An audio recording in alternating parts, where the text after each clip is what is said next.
Hi there, I'm Stephen Lepitak, Executive Editor of The Drum, and I am excited to be talking to a representative of probably the company that is the biggest success story of 2020. When it comes to all of the turmoil and uncertainty that the world has faced, it would have faced an awful lot more of it had it not been for the video conferencing platform Zoom, which feels like it came out of nowhere at the start of the year. I know it didn't, but it has absolutely permeated culture, countries all around the world, and I'm excited to hear just what it's been like behind the scenes and how the brand has grown in the last 6 months. So I'm delighted to be joined by Derek Pando, who is Head of International and Partner Marketing at Zoom. Derek, good morning. Thank you for joining me. Good morning, Stephen. It's a pleasure to be here. Thanks for giving us the chance to tell you a little bit about our journey. Well, I mean, let's always start at the start. Could you kind of talk me through a bit, where did 2020 start for Zoom? How were things at the start of the year, and when did it start to change? Sure. So, overall, I think we started pretty well. I mean, Zoom's been growing fast for a long time. And, we IPO'd in April of 2019. And so beginning of the year, we were very excited about the business. It was growing well. And I think we first started to notice that things were changing in February, especially on the international side, where we were tracking what was happening with the coronavirus in Asia and how that started to impact initially some markets in Asia. And for me, that was when, as I was watching that progress country by country and day by day, and it didn't seem like there was anything stopping it, and also the way it was impacting the usage of Zoom, I started to think, oh my goodness, this is going to be a very interesting and challenging year for many people around the world. So in terms of, I mean, when did it really start to gain momentum? All of them, I mean, people were adopting Zoom at such a rate. When did you start to see that happen? Yeah, so I started seeing it in Asia in February, right? But then it would really follow the news and the moves that the governments were making, right? So I would look day by day of how many people were signing up for Zoom by country, and we would just see these massive spikes. And I'd be like, what on earth happened in this country? And sometimes it was a country where we were not established or popular yet, or had the language to support that country. And then I'd go and read the news, and I'd say, and it would show, they announced a bunch of new cases, or they announced a bunch of lockdowns. And then we would start working with our teams in each of those regions to prepare, right, for the influx of demand, prepare for the influx of questions, the influx of our products and users. And so it was, it felt like we were in a war room, right? Like we had this thing that was moving and impacting us, and we didn't know where it was going next, and we didn't know how bad it was going to be. And so we were constantly trying to, shift our resources to try to support people that were using and relying on Zoom at this challenging time. Yeah. What initially were people asking from you then? As you saw that spike in adoption, you must have had a lot of communications coming into the business as well. What were you being asked? Yeah. Well, it's interesting. Before COVID, most of our customers were, enterprise customers that were using it to communicate around the world and internally and externally. And those organizations, they have IT departments that train them. You have sophisticated users that, they know how this technology works because they're used to using this sort of technology in a business environment. But what shifted is all of a sudden we were seeing use cases that were far outside of our normal enterprise business use cases. And so we had an influx of questions that were just really the basics, like, how does this work? Like, how do I turn on my camera? How do I invite people? And while we were always prepared to answer those questions, we were not ready for the scale at which that was going to come at us, and for the number of new people that we needed to educate on our platform and best practices in such a short period of time. That was really something that just came at us really fast. I mean, can you give us a bit of an idea as to what were the user numbers before, say, January, February, and where did they end up quite quickly? Yeah, so in December of last year, the most kind of daily meeting participants that we would have was 10 million daily meeting participants. Then fast forward to April, it was 300 million daily meeting participants. So we're talking of a 30x increase in an incredibly short period of time. It was really, really intense. Do you know how people came across you? I feel as though word of mouth was huge for Zoom, but how were people discovering you for the first time? You know, Stephen, I wish I could say it was all my great marketing that I was doing, but that was definitely not it. I mean, you know, Zoom has always had viral enthusiasm. When people use it, they've liked it and they've invited other people and they started using it more. And the nature of the product is that you don't do Zoom calls by yourself. And so a lot of what was driving it was just word of mouth. All of a sudden people needed to communicate. They sent him or her a link and all of a sudden they were using Zoom. I mean, we've always been known, even prior to COVID, as being extremely easy to use, extremely reliable, and innovative. And so when the need, you know, skyrocketed, we were positioned well that people started discovering us just as people started shifting their behaviors to video conferencing. What marketing were you able to do around this? Did you need to do any marketing? So our tactics definitely shifted. And even today they've shifted drastically. Where you know, before we were interested in, okay, we need to introduce people to Zoom, and we want them to call us and so that we can, you know, pitch and sell Zoom. But as soon as this happened, COVID happened, immediately we shifted to our marketing is now around education and adoption, right? So to give you a couple of examples of this, we have a whole physical events team, right? Which they have not been doing a lot of physical events lately, actually any at all. And so in the height of kind of the intensity, right, as the world started locking down in April, we shifted them to start making how-to videos on YouTube that we were publishing every day. Every day we were publishing new videos in new languages. And as we started changing and adapting our product to what was happening and some new needs that popped up, they were doing it. And, you know, we would post a video on YouTube and organically in a few days have tens of thousands, if not hundreds of thousands of views. And so even like our webinar program, we had a kind of a normal B2B webinar program where we would, you know, tell people about Zoom or do thought leadership content. We shifted that to we were educating people. It's, you're a teacher, here's how you use Zoom. Like this is how you change your business to Zoom.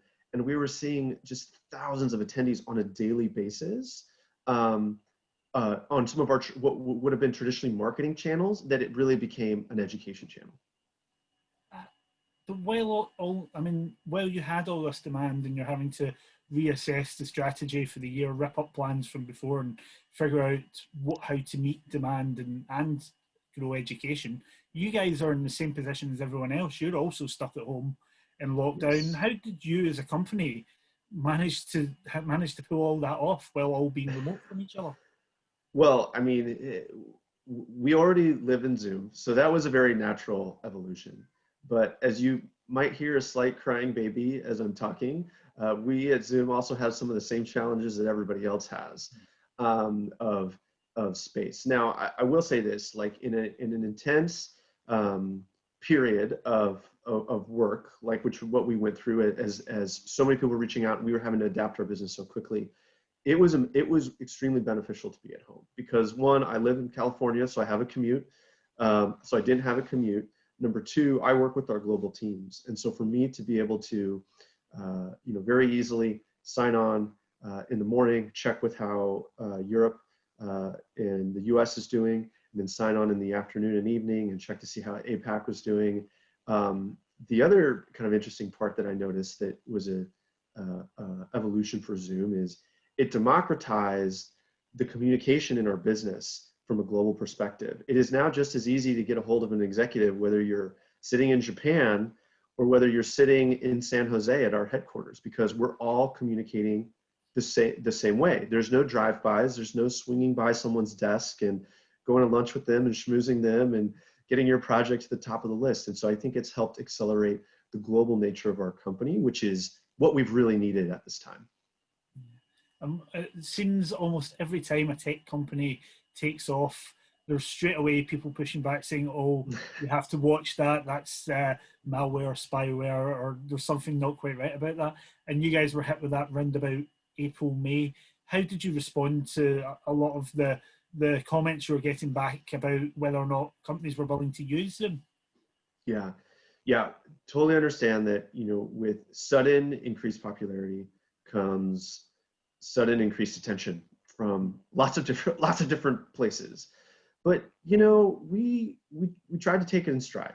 We saw it as our culture as a company, and it's a lot of what drew me to Zoom many years ago, before my mom knew what Zoom was and we were a household name, was that we have a really great company culture, in my opinion, that is transparent, that we're really trying to do our best to be proud of the role we're playing in this. And so we saw some of those questions as, all right, this is a chance for us to be clear in our communication externally. This is a chance for us to improve the way our products work, and also just improve Zoom in general. Like we have benefited from so much feedback, at times challenging or maybe hard to hear, but that feedback is going to make us better. And that's the attitude of the company that we're taking going forward. And I think a lot of the changes we've made over the last 3 or 4 months, I think reflect that.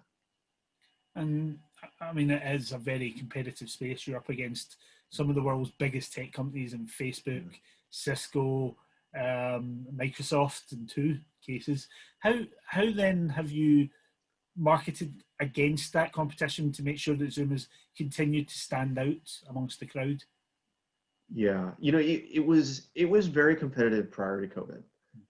I think what we've seen is some of those companies are now paying much more attention to this space than they ever did before, and trying to play catch up, which we understand, because we would not have existed in this market if we were not leading by innovation, and because there was already so many other alternatives. And so the way we see that, it's a big market, there's space for all, lots of people need lots of different kinds of video communication. And so we're going to keep innovating. We're going to take advantage of that. Right now, we've been the platform of choice, take advantage of all the different use cases and feedback to continue to innovate and stay ahead. And I think you've seen that in some of the announcements we've done over the last month or two, where we've really started to incorporate new things like video filters into our application, and our announcement of Zoom that will now be on a lot of these consumer devices like Facebook Portal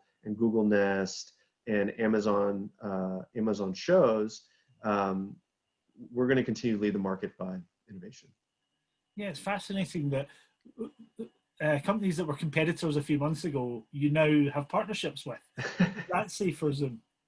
Well, when it comes to how we partner, we focus on the customer, right? And if someone who may be a direct competitor to us at times has a way that we can work with them or integrate with them that's going to be, at the end of the day, better for our customer, then we're going to absolutely do that, right? Like, and I think there's an element of it in this environment, like that's what we all should be focusing on, because this isn't just business as usual. We're providing a critical need for people in a challenging time. And so if we can't rise above it and partner and make it as easy as for people to continue to work or continue to communicate with their family, then we will have failed as an industry at this moment.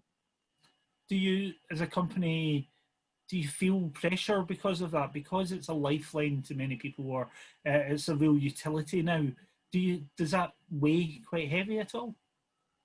I mean, yeah, absolutely, right? Like I think of my own family situation where my son was doing preschool on Zoom, and my mom, who has health challenges, which means that she has to be extremely confined and relies on Zoom, you know, it is definitely a heavy burden. But as an employee though, at a tech company like that's providing technology, you want to feel that your technology is making a positive difference in the world. And we felt that before, but the increased importance of the technology has only made us more proud and motivated to rise to the occasion to deliver. And Eric, our CEO, just keeps saying, guys, we're going to keep operating in a way that we're going to look back on this time and be proud of what we did. And that makes some of the late nights, that makes some of the challenging moments like much, you know, it makes it worth it. And to talk about more announcements, Zoom, as physical events have disappeared, Zoom has replaced it in some capacity, and you've been partnering with event companies and brands as well. What have been the standout partnerships that you've formed in recent months? Yeah, I think what we're doing with F1 is really, really cool. You know, to be what we're doing is we're providing a high-end hospitality experience that, you know, to replicate of, you know, prior it's like, hey, you know, as a company, you'd bring people to your box at a Warriors game or the Premier League. I guess I gotta talk to the right audience here for the you know, the Premier League, and you invite your top clients and customers and have that as an opportunity to get to know them and to share more about your products and services. But yeah, without being able to do that, the virtual experience has that we've created in partnership with F1, which is very innovative, forward-thinking, you know, organization, has been able to replicate that, so that people like us continue to do business, continue to kind of showcase it and build relationships. We also just this morning announced a partnership with the U.S. Tennis Association to provide kind of similar high-end hospitality experiences over Zoom. Yeah. And on a brand level, then I know you were working with John Lewis. What have been you've had? Why have brands been coming to Zoom? Well, I think brands have been coming to Zoom because, you know, they have to pivot and innovate, right? I think the John Lewis one is a great example, and they need to do it quickly, right? And especially some of the industries that have been hit harder.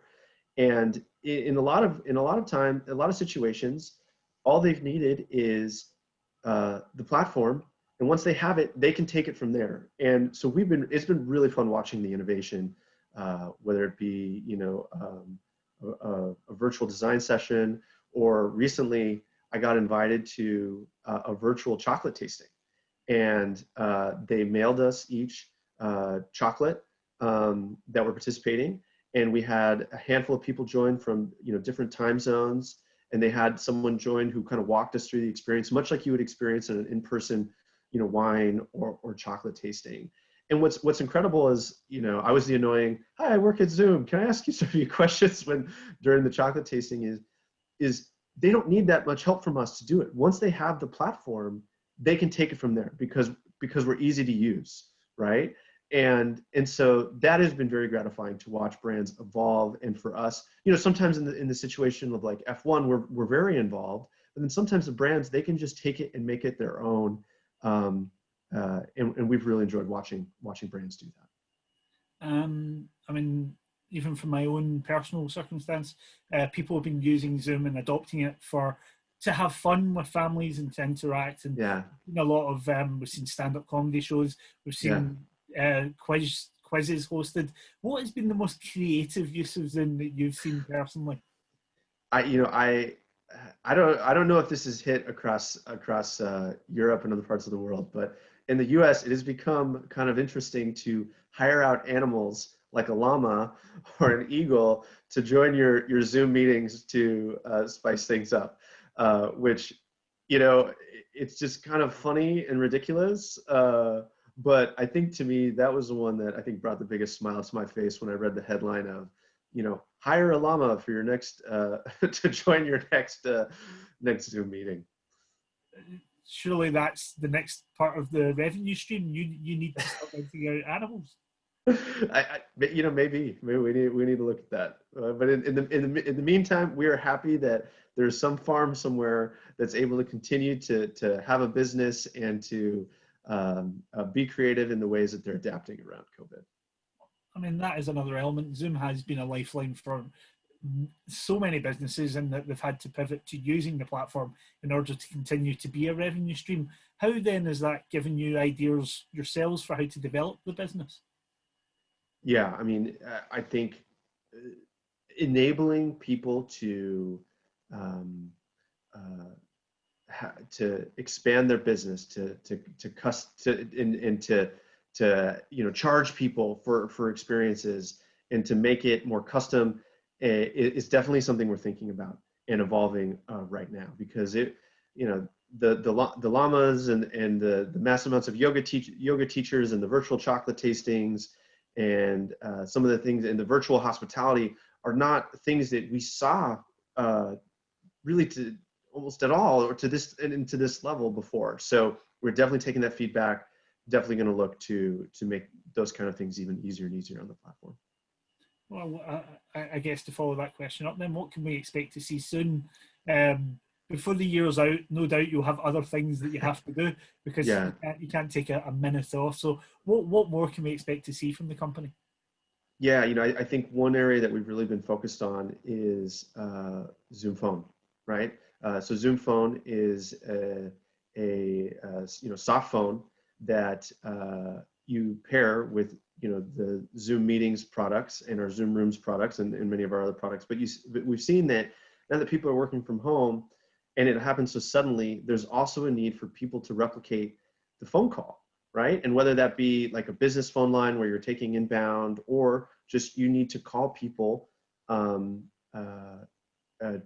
continue to do business, we've greatly been expanding the number of countries that Zoom Phone has been available in, and trying to simplify the pricing so that global companies can easily integrate a phone experience with their overall Zoom experience that so many people have become used to having in their day-to-day lives. Well, Derek, thank you so much. I appreciate how early it is in the morning there, but thank you so much for talking us through what has probably been one of the most unique years of your life, and the fact that you've had a child in the middle of all this as well. How are you smiling? Yeah, thank you for letting us be a part of it. I mean, honestly, I'm proud to be a part of this. It's definitely been one of the most unique experiences of my career.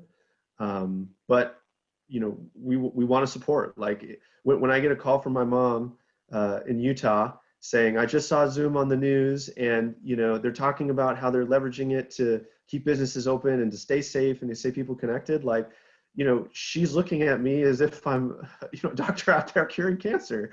And while we're not curing cancer, I think we are playing a very important role in enabling people to do a lot of important things in this environment. And so that's how I keep a smile on my face. And we're going to keep trying to live up to that expectation and promise as people continue to deal with what's happening. Yeah, well done so far. Thanks again, Derek. Good to speak to you. Thank you, Stephen. I'm going to wave goodbye. Oh, yeah. Okay. Wave goodbye. Maybe even the double American wave.